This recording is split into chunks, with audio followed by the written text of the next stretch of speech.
sahabat YKB, jumpa lagi dalam acara Giku Giku bersama saya Ineke, tim aktivitas Sekolah Minggu GKI Kepaduri. Acung 2 jempol untuk papa mama yang terus beraktivitas bersama anak. Papa mama boleh dong cerita keseruannya beraktivitas bersama anak. Ceritanya dapat diketik di kolom komentar di bawah ini ya, supaya papa mama yang lain bisa ikutan semangat juga.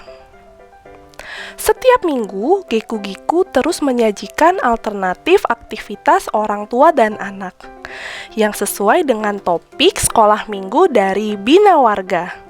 Dan ada juga mini parenting buat papa mama. Terus ikuti ya Giku Giku dalam channel YKB GKI TV. Giku Giku, gerejaku, girangkanku.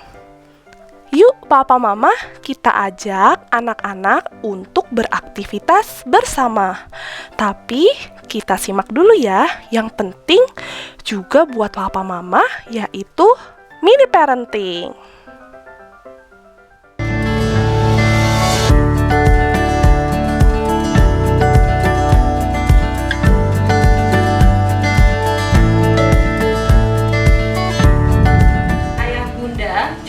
Dalam acara mini parenting.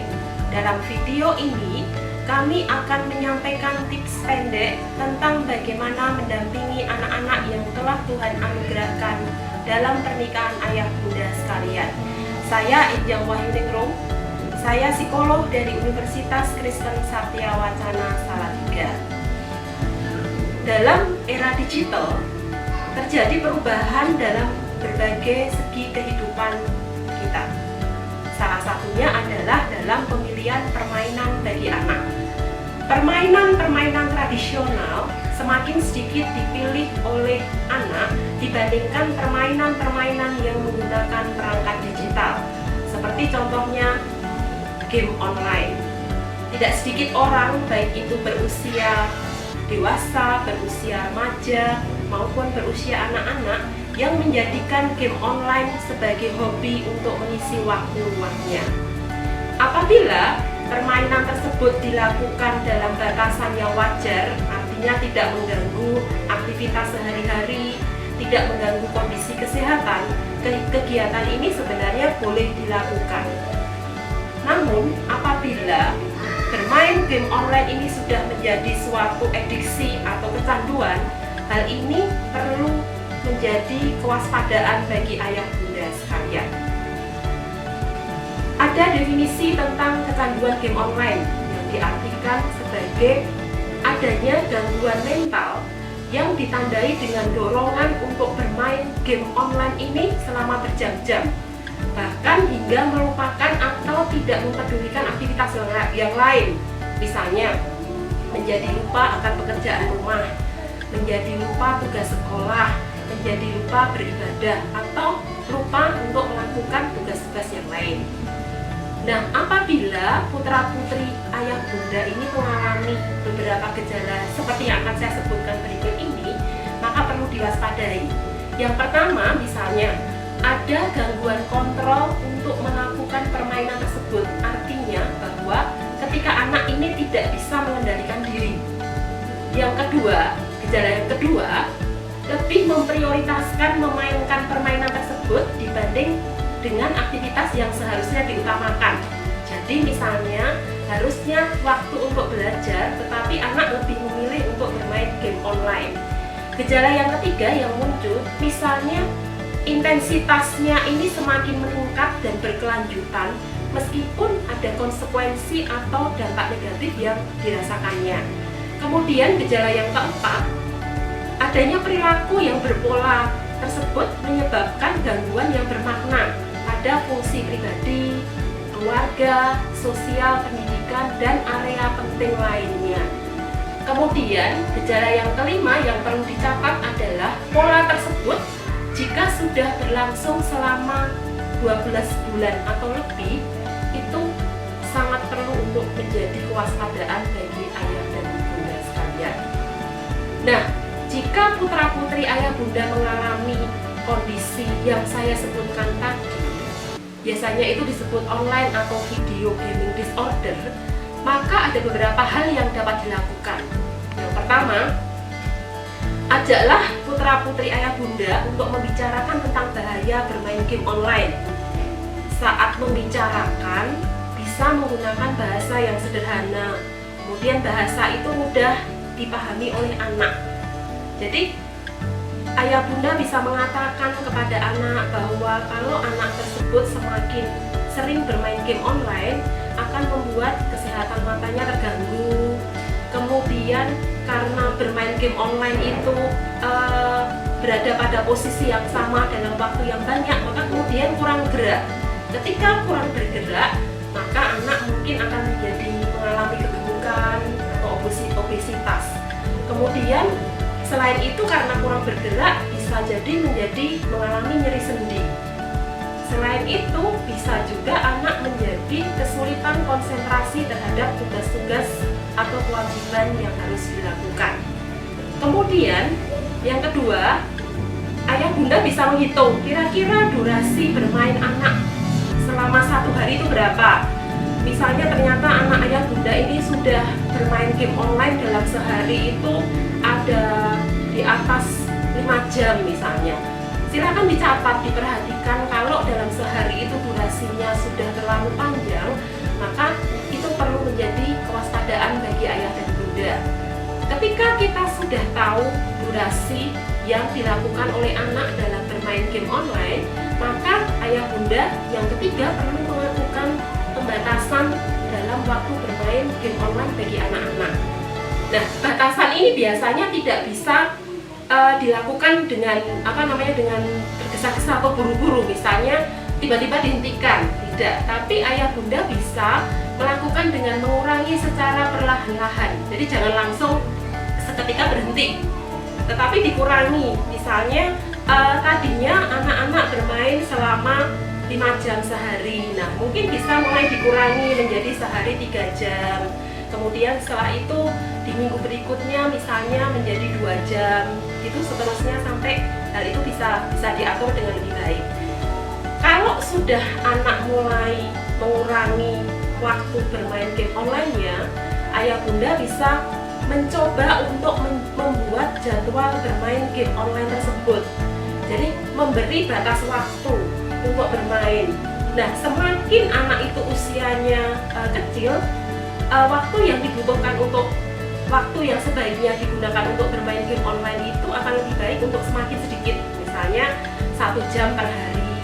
Tapi kalau misalnya libur, ayah bunda bisa menambah, misalnya karena hari ini hari libur, maka anak-anak boleh bermain game online 2 atau 3 jam dalam sehari.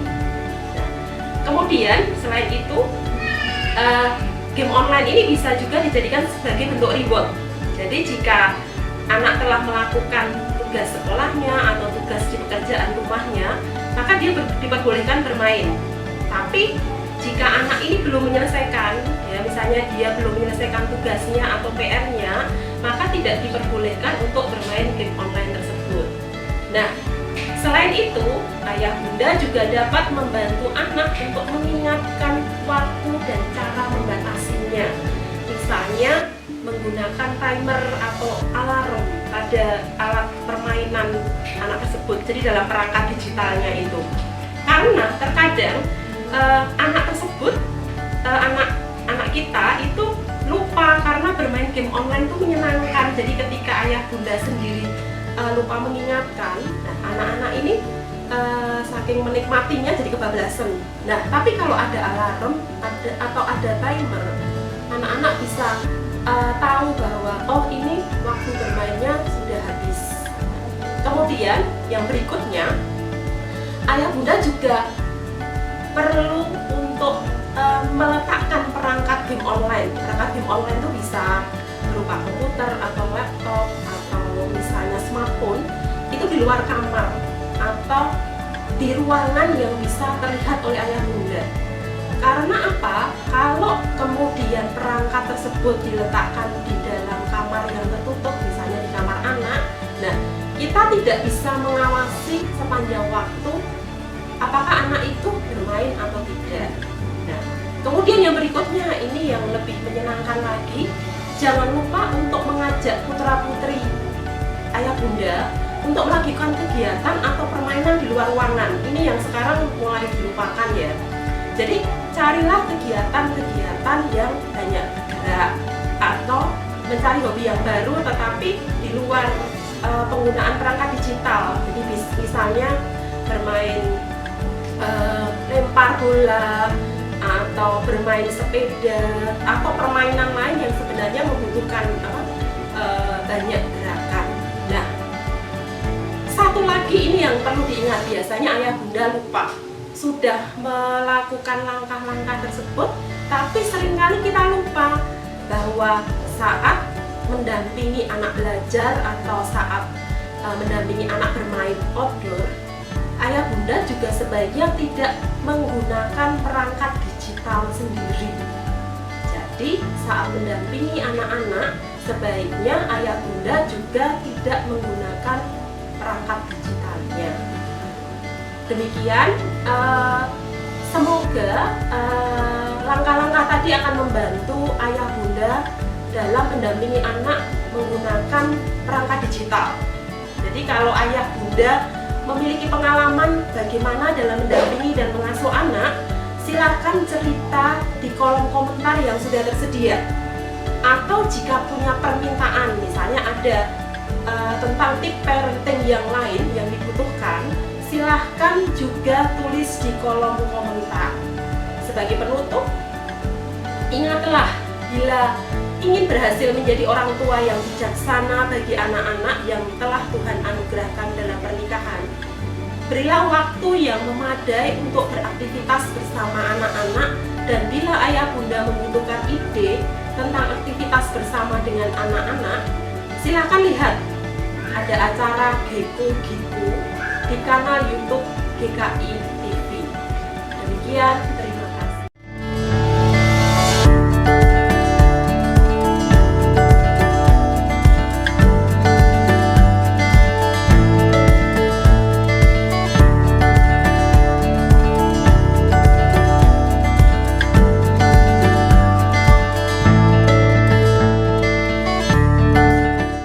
Sahabat, mari dukung pelayanan dan pekabaran Injil melalui YKB dengan membagikan link acara ini kepada sebanyak mungkin orang. Dukungan juga dapat saudara lakukan dengan mentransfer dukungan finansial ke rekening BCA ke nomor 450 305 2990 450 305 2990 atas nama Yayasan Komunikasi Bersama.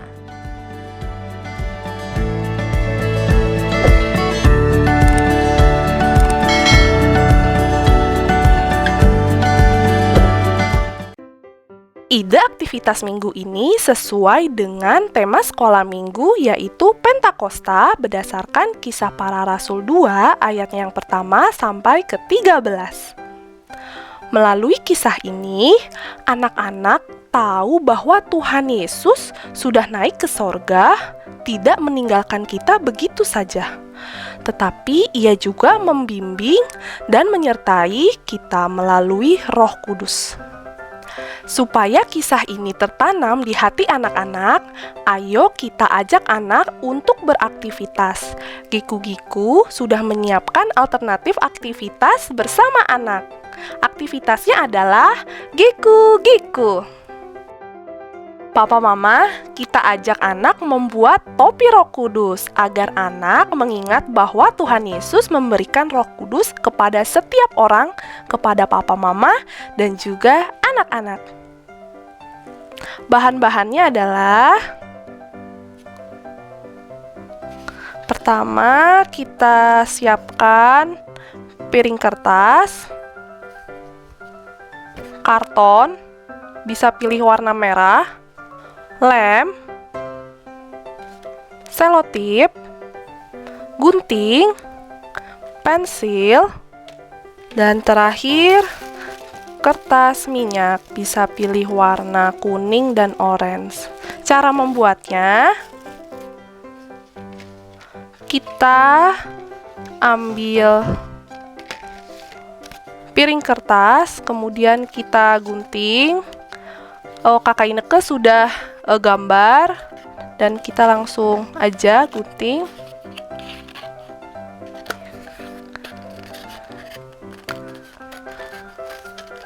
Kita gunting membentuk lingkaran. Kita akan bentuk menjadi seperti topi. Nah, ini sudah jadi. Seperti ini, nanti kita akan tempel di sini. Bisa juga seperti ini.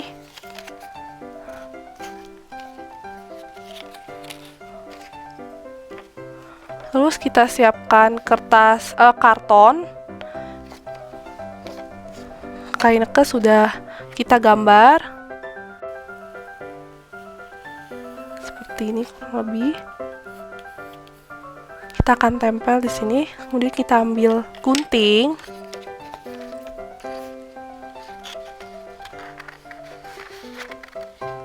Kita gunting.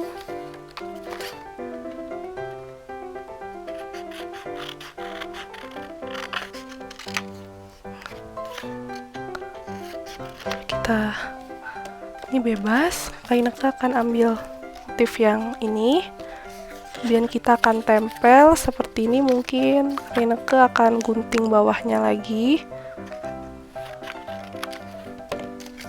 ya,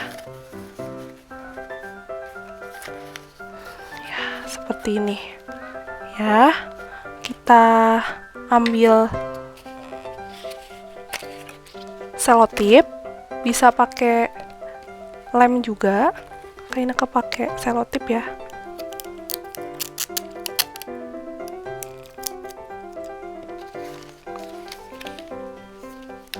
Kita tempel.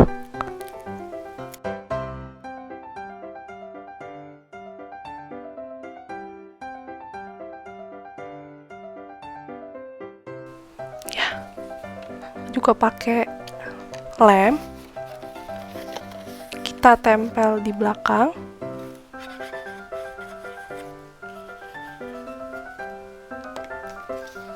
Ya, seperti ini.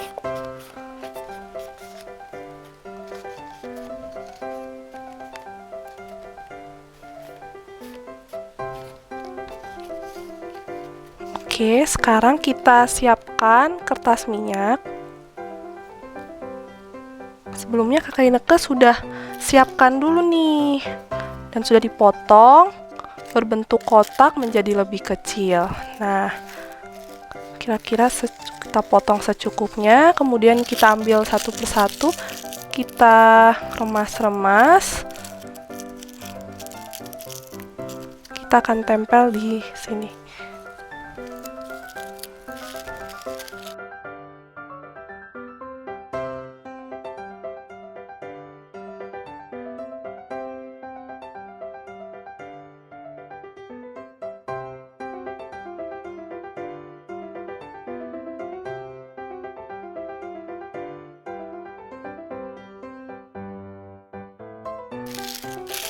Jika sudah,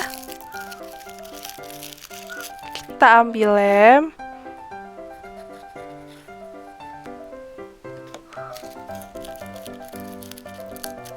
Kita tempel kertas minyaknya pada topi.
Oke, sudah jadi topi Roh Kudusnya.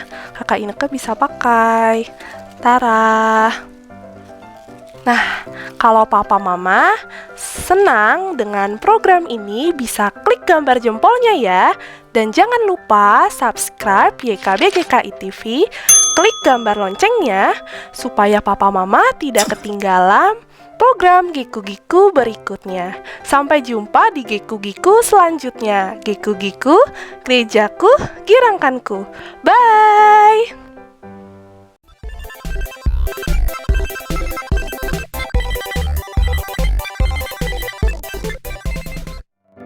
Sahabat, mari dukung pelayanan dan pekabaran Injil melalui YKB dengan membagikan link acara ini kepada sebanyak mungkin orang.